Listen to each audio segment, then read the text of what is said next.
त्याचं ह्याच्यावरती या राज्यावरती प्रेम आहे तो मराठी माणूस. आज नुसतं आडनावावरती जेवढी ताकद आहे, सगळे लोक जोडले गेले आणि अख्खा पक्ष दोन एकत्र आले तर नक्कीच फायदा होणार आहे याच्यामध्ये. नावाप्रमाणे तो खरा राजा माणूस आहे. म्हणजे तुम्हाला सांगतो, तो कधीच पुढे मागे बघत नाही. तुम्ही कोणीही मदतीला गेला तर तो नक्कीच तो हेल्प करतात. ते म्हणजे असं व्यक्तिमत्व आहे. ते कळत होतं की लोकांना जे प्रेम आहे या ठाकरेंवरती ते दिसत होतं. तिकडे ऑलमोस्ट अश्रू आलेच होते, अंगावरती अगदी काटा आला होता, शहारे आले होते. पण आणि तो अविस्मरणीय क्षण होता तिकडे. जन्माने मराठी असा नाही, महाराष्ट्र माझा आहे तर मी मराठीच आहे.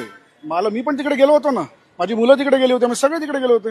नयन शाह हे जे नाव घेतलं ते एक निमित्त मात्र होतं, उदाहरण होतं ते. त्यांचा सांगण्याचा उद्देश असा होता की बाबा एवढे वर्ष जे अमराठी भाषिक जर इथे स्थायी झालेले आहेत, इथे राहतात, तर त्यांना मराठी आलीच पाहिजे, हे त्याचा मागचा हेतू तो असा आहे. मराठी भाषा परत कशा दोन प्रकारच्या आहेत.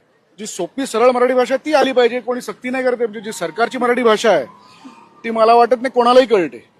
म्हणजे आपण जसं आपण फॉर्म बीम भरतो किंवा जे काय असत ती भाषा कोणालाच समजत नाही ती मराठी.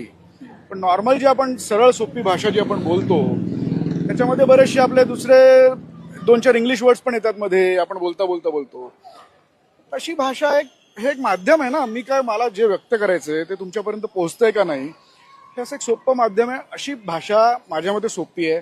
अगदी तुम्हाला साहित्यिक मराठी आली पाहिजे असं कोणाचंही म्हणणं नाहीये. ज्याचं ह्याच्यावरती या राज्यावरती प्रेम आहे तो मराठी माणूस. जन्माने मराठी असा नाही, महाराष्ट्र माझा आहे तर मी मराठीच आहे.